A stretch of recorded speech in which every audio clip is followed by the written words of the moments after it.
नमस्कार मित्रों, आपका स्वागत है डेली करंट अफेयर्स की क्लास में हमारे YouTube channel teaching learning event with Anil पर। आइए आज 10 महत्वपूर्ण करंट अफेयर्स पढ़ेंगे जो कि आपकी आगामी शिक्षक भर्ती परीक्षा और बीएड एंट्रेंस एग्जाम 2020 के लिए बहुत ही इम्पोर्टेंट है। तो पूरा वीडियो आप लोग ध्यान से देखिएगा। पहले आइए उस प्रश्न को देखते हैं जो मैं कल वीडियो के लास्ट में दिया था और प्रत्येक दिन देता हूं, उसका जवाब पहले देखते हैं, उसके बाद से नेक्स्ट डेली करंट अफेयर्स को पढ़ा जाएगा। तो आइए देखते हैं कल का प्रश्न क्या था। कल का प्रश्न था, इम्पोर्टेंट है, ध्यान दीजिएगा।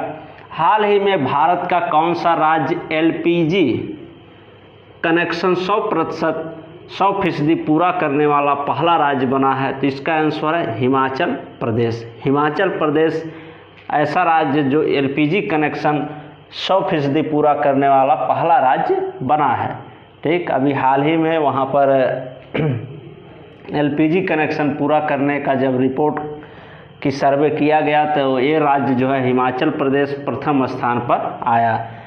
प्रधानमंत्री नरेंद्र मोदी द्वारा ठीक ये उज्ज्वला योजना के तहत वहाँ पर जो भी लक्ष्य दिया गया था उसको 100% पूरा करने वाला हिमाचल प्रदेश पहला राज्य बन गया है।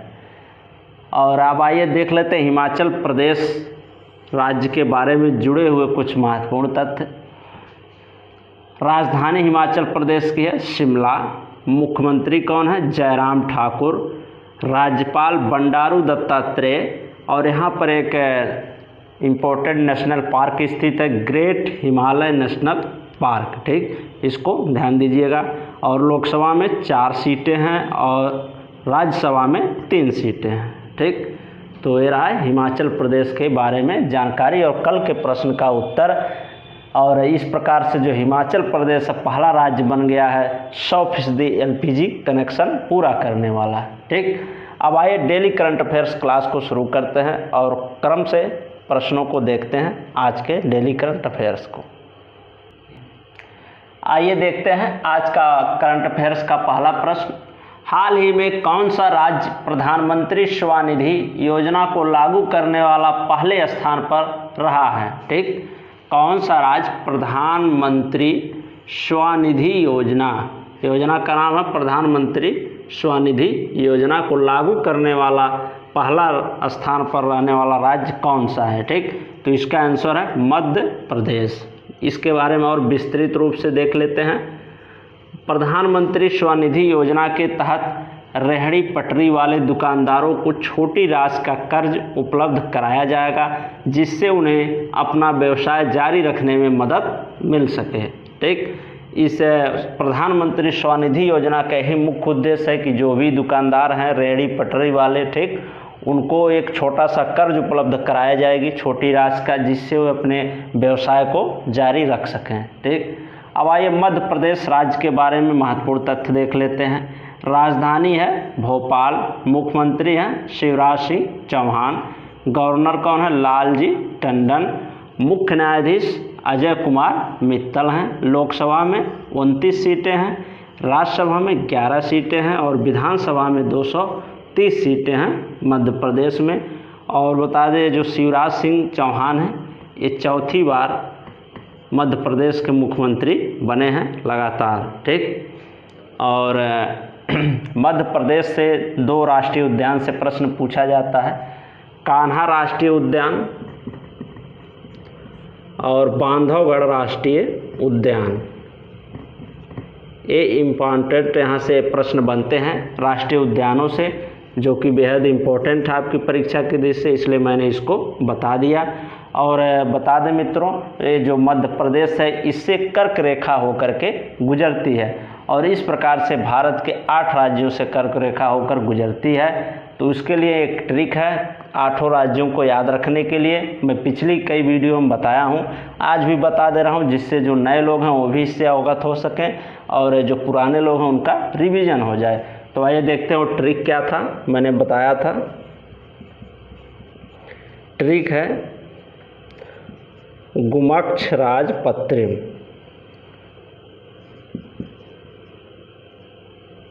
गुमक्षराज पत्रिम में ट्रिक है। ठीक, इससे हम 8 राज्यों को आसानी से याद रख सकते हैं। गा से आपका हो जाएगा गुजरात, म से हो जाएगा आपका मध्य प्रदेश, छ से हो जाएगा आपका छत्तीसगढ़, रा से राजस्थान, झा से झारखंड, पा से पश्चिम बंगाल, त्रि से त्रिपुरा और मा से मिजोरम। ये 8 राज्य हैं जिनसे कर्क रेखा होकर गुजरती है। भारत के ऐसे 8 राज्य हैं जिनसे कर्क रेखा होकर गुजरती है और इनको आसानी से हम स्ट्रिक के माध्यम से याद रख सकते हैं, गुमक्ष राज पत्रिम के द्वारा। ठीक, उन 8 राज्यों से यहाँ पर मध्य प्रदेश आया, मध्य प्रदेश से कर्क रेखा होकर गुजरती है, ये ध्यान दीजिएगा। इससे जुड़ा तथ्य था, इसको भी मैंने बता दिया, ये आपके लिए बहुत ही इंपॉर्टेंट चीज़ है। ये जहाँ भी इस प्रदेश का जिक्र आता है या छत्तीसगढ़ का जिक्र आता है, मैं इस चीज़ को बता देता हूँ। आज मैंने फिर एक बार बता दिया, जो नए लोग हैं वो भी इस ट्रिक से अवगत हो सकें और अपनी तैयारी अच्छी रख सकें, भूलें ना इन सब चीज़ों को। और ये राष्ट्रीय उद्यान 2 यहाँ से इम्पोर्टेंट है, कान्हा राष्ट्रीय उद्यान और बांधवगढ़ राष्ट्रीय उद्यान पूछा जाता है परीक्षाओं में। वैसे तो और भी राष्ट्रीय उद्यान है, लेकिन उसमें से ये 2 सिलेक्टेड हैं जो आपकी परीक्षाओं में पूछे गए हैं पिछले कई परीक्षाओं में, और इन्हें की आने की संभावना है आपकी आगामी परीक्षाओं में, इसलिए मैंने बता दिया। ठीक, तो ये रहा। तो ये प्रधानमंत्री स्वनिधि योजना लागू करने वाला पहले स्थान पर कौन सा राज्य रहा, तो मध्य प्रदेश रहा है। ठीक, और इस योजना को लागू करने का उद्देश्य क्या है कि इनसे छोटी राशि उपलब्ध कराई जाएगी। जो भी दुकानदार हैं, रेहड़ी पटरी वाले सड़कों के किनारे लगाते हैं, उनको एक छोटी राशि उपलब्ध कराई जाएगी जिससे वो अपने व्यवसाय को जारी रख सकें। ठीक, अब आइए नेक्स्ट करंट अफेयर देखते हैं। किस देश ने अप स्टार 6D दूरसंचार उपग्रह का सफलतापूर्वक प्रक्षेपण किया है, तो ये किया गया है चीन के द्वारा। इसका आंसर है चीन देश के द्वारा अप स्टार 6D दूरसंचार उपग्रह का सफलतापूर्वक प्रक्षेपण किया गया है। ठीक, उपग्रह का नाम याद रखिएगा, क्या नाम है, up star AP star 6D दूरसंचार उपग्रह। ठीक, इसका सफलतापूर्वक प्रक्षेपण किया है चीन ने। अब आइए चीन देश के बारे में कुछ महत्वपूर्ण पॉइंट्स देख लेते हैं। राजधानी है बीजिंग। चीन एशिया महाद्वीप में स्थित है। करेंसी इसकी क्या है, रेनमिनबी, इसको युआन भी कहा जाता है। और राष्ट्रपति हैं शी जिनपिंग। चीन और भारत के बीच इंटरनेशनल लाइन को मैकमोहन रेखा कहते हैं। बहुत ही इंपॉर्टेंट पॉइंट आपका यहाँ से है, आपकी परीक्षाओं में पूछा जा सकता है। भारत और चीन के बीच की जो सीमा रेखा है उसको क्या कहा जाता है, तो मैकमोहन रेखा कहते हैं। चीन की सबसे लंबी नदी यांगत्सी है। ठीक, और यह एशिया की सबसे लंबी नदी है और इसकी लंबाई कितनी है, 6300 किलोमीटर इसकी लंबाई है। ये भी इम्पोर्टेंट प्रश्न यहाँ से बन सकता है, इसको देख लीजिएगा। और चीन देश के बारे में और जानकारी दिया जाए तो ये कोरोना से संबंधित सबसे ज़्यादा प्रसिद्ध रहा चीन देश। ठीक, तो कोरोना वायरस का पूछा जाए पहला संक्रमण किस देश में पाया गया, तो चीन में ही पाया गया। और चीन के किस शहर से, तो वुहान से। चीन के वुहान शहर से जो कोरोना का संक्रमण था पहला केस यहीं पर पाया गया था और सबसे ज़्यादा संक्रमण यहीं पर रहा कोरोना वायरस का। ये ध्यान दीजिएगा, यहीं से फैलना शुरू हुआ और विश्व के और देशों में फैला। अब आइए देखते हैं नेक्स्ट करंट अफेयर। भारतीय रेलवे ने कोरोना वायरस के संक्रमण को फैलने से रोकने के लिए किस कोच का निर्माण किया है। ठीक, अभी हाल ही में भारतीय रेलवे के द्वारा कोरोना वायरस के संक्रमण को फैलने से रोकने के लिए एक कोच का निर्माण किया गया है। उस कोच का क्या नाम है, यही बताना है आपको। इसका आंसर है पोस्ट कोविड कोच। ठीक, एक पोस्ट कोविड कोच का निर्माण किया गया है, एक इसके द्वारा किया गया, भारतीय रेलवे के द्वारा किया गया। इसके बारे में और विस्तृत जानकारी देख लेते हैं।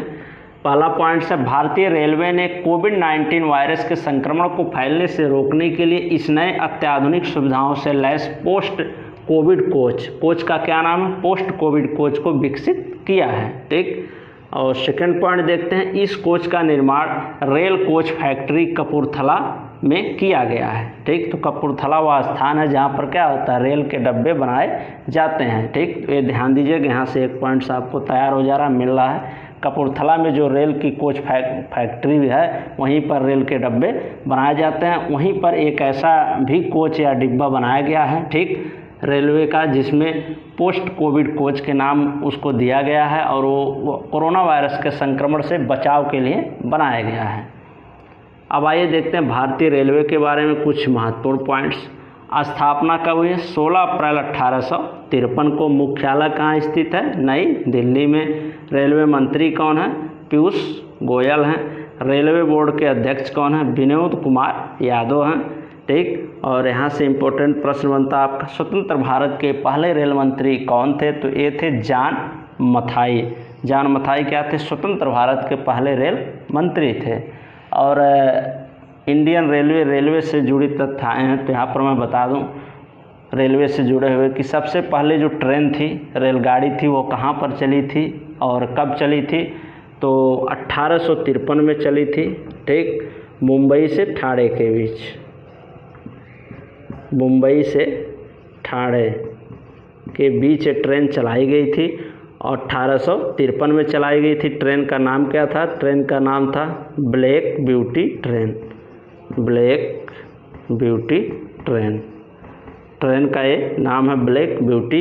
ये 1853 में मुंबई से ठाणे के बीच में चलाई गई है। इम्पोर्टेंट प्रश्न है, आपकी परीक्षाओं में, कई विगत परीक्षाओं में पूछा गया है बीते हुए, और आने वाली परीक्षाओं में पूछा जा सकता है कि जो पहली ट्रेन कहाँ से कहाँ तक चली थी, किस सन में चली थी?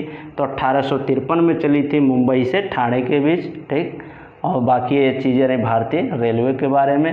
तो भारतीय रेलवे ने हाल ही में अभी एक पोस्ट कोविड कोच का निर्माण किया है, और ये किस लिए किया है? कोरोना वायरस के संक्रमण को फैलने से रोकने के लिए किया है। ठीक, और कहाँ पर किया गया? कपूरथला में, जहाँ पर कोच फैक्ट्री है रेलवे की, जहाँ बनते हैं रेलवे के डिब्बे, वहीं पर इसका निर्माण हुआ है। अब आइए नेक्स्ट करंट अफेयर देखते हैं। अमेरिका के बाद किस देश ने चीनी कंपनी हुआवे को 5G नेटवर्क बनाने के लिए बैन कर दिया है? ठीक, किस कंपनी? चीनी कंपनी है हुआई। ठीक, इसी को बैन और किस देश के द्वारा किया गया 5G नेटवर्क बनाने के लिए? अमेरिका के द्वारा पहले किया गया था, उसके बाद किस देश के द्वारा किया गया है? तो इसका आंसर है ब्रिटेन। ब्रिटेन देश के द्वारा इसको बैन कर दिया गया है। चीनी कंपनी जो हुआई है उसको 5G नेटवर्क बनाने के लिए। अब ब्रिटेन के बारे में महत्वपूर्ण तथ्य देख लेते हैं। ब्रिटेन यूरोप महाद्वीप में स्थित है। किस महाद्वीप में है? यूरोप महाद्वीप में स्थित है। राजधानी ब्रिटेन की क्या है? लंदन। करेंसी पाउंड स्टर्लिंग है। प्रधानमंत्री हैं बोरिस जॉनसन। ठीक, तो अभी हाल ही में अमेरिका के बाद चीनी कंपनी जो हुआई है उसको 5G नेटवर्क बनाने के लिए ब्रिटेन ने बैन कर दिया है, रोक लगा दिया है। अब आइए नेक्स्ट करंट अफेयर देखते हैं। झारखंड राज्य सरकार ने परिवहन विभाग समाधान प्रदान करने के लिए किस बैंक के साथ समझौता किया है? ठीक, तो इसका आंसर है HDFC बैंक। झारखंड राज्य सरकार ने HDFC बैंक के साथ समझौता किया है परिवहन विभाग के समाधान के लिए। तो HDFC बैंक के बारे में जान लेते हैं। HDFC का फुल फॉर्म होता है हाउसिंग डेवलपमेंट फाइनेंस कॉरपोरेशन। स्थापना इसकी कब हुई है? 1994 में हुई है। मुख्यालय इसका मुंबई में स्थित है। अध्यक्ष कौन है HDFC के? CM वासुदेव हैं। MD मैनेजिंग डायरेक्टर कौन है? आदित्य पुरी हैं। ठीक, अब आइए झारखंड राज्य से जुड़े कुछ तथ्य दे लेते हैं। झारखंड की राजधानी कहाँ है? रांची है। ठीक, और स्थापना कब हुई है? तो झारखंड राज्य की स्थापना हुई है 15 नवंबर 2000 को। 15 नवंबर 2000 को। ये यहाँ के मुख्यमंत्री कौन है? हेमंत सोरेन हैं। हेमंत सोरेन यहाँ के मुख्यमंत्री हैं। ठीक, ये कुछ तथ्य रहे झारखंड राज्य के बारे में। स्थापना 15 नवंबर 2000 को हुई है और राजधानी रांची है और मुख्यमंत्री हेमंत सोरेन हैं। ठीक, ये महत्वपूर्ण पॉइंट्स हैं झारखंड राज्य से जुड़े हुए। तो अभी झारखंड राज्य सरकार ने HDFC बैंक से परिवहन विभाग के समस्या के समाधान के लिए समझौता किया है। ठीक, तो ध्यान रखिए किस बैंक के साथ किया है समझौता, HDFC बैंक के साथ। अब आइए नेक्स्ट करंट अफेयर देखते हैं। हाल ही में ADB के उपाध्यक्ष कौन नियुक्त हुए हैं? तो ये हुए हैं, इसका आंसर अशोक लवासा। अशोक लवासा हाल ही में ADB के नए अध्यक्ष नियुक्त हुए हैं। अब आइए जान लेते हैं ADB क्या है। ADB का फुल फॉर्म होता है एशियन डेवलपमेंट बैंक। ठीक, स्थापना इसकी कब हुई है? 19 दिसंबर 1966 को। मुख्यालय इसका कहाँ स्थित है? मनीला, फिलीपींस में। अध्यक्ष कौन है? मातुसुंग असाकावा यहाँ इसके अध्यक्ष हैं ADB बैंक के। इसका फुल फॉर्म होता है एशियन डेवलपमेंट बैंक। इसके उपाध्यक्ष जो हाल ही में अशोक लवासा को नियुक्त किया गया है। अब आइए नेक्स्ट करंट अफेयर देखते हैं। AII ने नागरिक उड्डयन क्षेत्र में सहयोग करने के लिए किसके साथ समझौता किया है? ठीक, हाल ही में AII ने नागरिक उड्डयन क्षेत्र में सहयोग करने के लिए किसके साथ समझौता किया है? तो इसका आंसर है भारत इलेक्ट्रॉनिक्स लिमिटेड BEL के साथ समझौता किया है AII ने। ठीक, AII के बारे में जान लेते हैं। इसका फुल फॉर्म होता है ऑल इंडिया एयरपोर्ट करके होता है। ठीक, इंडिया में जितने भी एयरपोर्ट होते हैं उन्हें AAI रेगुलेट करते हैं। ठीक, यहाँ पर रहेगा AA।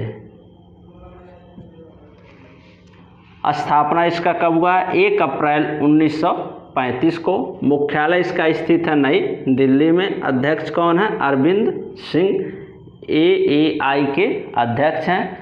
तो आप जान गए अब कि AAI क्या होता है। इंडिया में जितने भी एयरपोर्ट होते हैं उन्हें AAI रेगुलेट करती है। ठीक, और इसकी स्थापना 1 अप्रैल 1995 को हुई है। मुख्यालय नई दिल्ली में है। अध्यक्ष अरविंद सिंह हैं। और BEL के बारे में जान लेते हैं। बेल के बारे में भारत इलेक्ट्रॉनिक्स लिमिटेड इसका फुल फॉर्म होता है। इसकी स्थापना 1954 में हुई है। मुख्यालय इसका बेंगलुरु कर्नाटक में स्थित है। CEO एंड MD कौन है? MB गौतम है। ठीक, और एक BEL है और एक होता है भेल BHEL होता है। तो इसमें आप कंफ्यूज मत होइएगा, ये अलग है, ये अलग है। ठीक, ये है भारत इलेक्ट्रॉनिक्स लिमिटेड और ये होता है भारत हैवी इलेक्ट्रिकल्स लिमिटेड। ठीक, इसका फुल फॉर्म होता है भारत हैवी इलेक्ट्रिकल्स लिमिटेड, इसका फुल फॉर्म होता है। ठीक, और इसका फुल फॉर्म होता है भारत इलेक्ट्रॉनिक लिमिटेड और इसका फुल फॉर्म होता है भेल का भारत हैवी इलेक्ट्रिकल्स लिमिटेड। ठीक, ये ध्यान दीजिएगा, दोनों में कंफ्यूज करने की बातें आ जाती हैं बेल और भेल से। तो ये दोनों अलग अलग चीज़ें हैं, इससे जुड़ा था मैंने बता दिया आपको। तो AAI जो है इंडिया में जितने भी एयरपोर्ट होते हैं उन्हें रेगुलेट करती है और ये हाल ही में समझौता किया है। ठीक, नागरिक उड्डयन क्षेत्र में सहयोग के लिए किसके साथ? भारत इलेक्ट्रॉनिक्स लिमिटेड बेल के साथ। ठीक, अब आइए नेक्स्ट करंट अफेयर देखते हैं। हाल ही में माइक्रोसॉफ्ट इंडिया के कार्यकारी अधिकारी CEO कौन नियुक्त हुए हैं? ठीक, माइक्रोसॉफ्ट इंडिया के CEO कौन नियुक्त हुए हैं? तो इसका आंसर है नवतेज बल। उनका नाम है नवतेज बल। ये हाल ही में माइक्रोसॉफ्ट इंडिया के कार्यकारी अधिकारी CEO के रूप में नियुक्त हुए हैं। अब आइए माइक्रोसॉफ्ट के बारे में जान लेते हैं विस्तृत जानकारी। इसकी स्थापना कब हुई? 4 अप्रैल 1975 को। मुख्यालय इसका कहाँ स्थित है? वाशिंगटन में। CEO कौन है? सत्या नडेला हैं। संस्थापक कौन है? बिल गेट्स एवं पॉल एलन जो हैं माइक्रोसॉफ्ट के संस्थापक हैं। ठीक, अब आइए नेक्स्ट करंट अफेयर देखते हैं। RBI द्वारा जारी आंकड़ों के अनुसार वित्त वर्ष 2020-21 में कौन सा राज्य बाजार कर्ज के मामले में शीर्ष पर रहा है? इसका आंसर है तमिलनाडु राज्य। ठीक, तमिलनाडु राज्य जो है RBI के द्वारा जारी आंकड़ों के अनुसार 2020-21 में बाजार कर्ज मामले में प्रथम स्थान पर रहा है, शीर्ष पर रहा है। तो रैंकिंग देख लेते हैं टॉप 3 राज्यों के। पहले पर रहा है तमिलनाडु, 17% कर्ज है। और दूसरे पर है महाराष्ट्र 14%, आंध्र प्रदेश तीसरे पर रहा 9% के साथ। और आरबीआई के बारे में जान लेते हैं। आरबीआई क्या है? आरबीआई जो है भारत में सभी बैंकों को आरबीआई रेगुलेट करता है और स्थापना इसकी कब हुई है? 1 अप्रैल 1953 को हुई है। मुख्यालय इसका कहाँ स्थित है? मुंबई में है। और वर्तमान में 25वें गवर्नर कौन है इसके? श्री शक्तिकांत दास हैं इसके गवर्नर। ये 2018 में बने हैं, 2019 में ये बनाए गए हैं और 25वें गवर्नर के रूप में इनको नियुक्त किया गया है, श्री शक्तिकांत दास को। ये इम्पोर्टेंट प्रश्न आपका यहाँ से बन सकता है, इसको ध्यान दीजिएगा। अब आइए नेक्स्ट करंट अफेयर देखते हैं। हाल ही में भारत डायनामिक्स लिमिटेड BDL ने किसके साथ आकाश मिसाइल लाइसेंस के लिए समझौता किया है? तो ये समझौता किया है DRDO के द्वारा। इसका आंसर है DRDO। ठीक, हाल ही में भारत डायनामिक्स लिमिटेड BDL ने DRDO के साथ क्या किया है? आकाश मिसाइल लाइसेंस के लिए समझौता किया है। अब आइए BDL को विस्तृत रूप से जान लेते हैं। BDL क्या चीज़ है?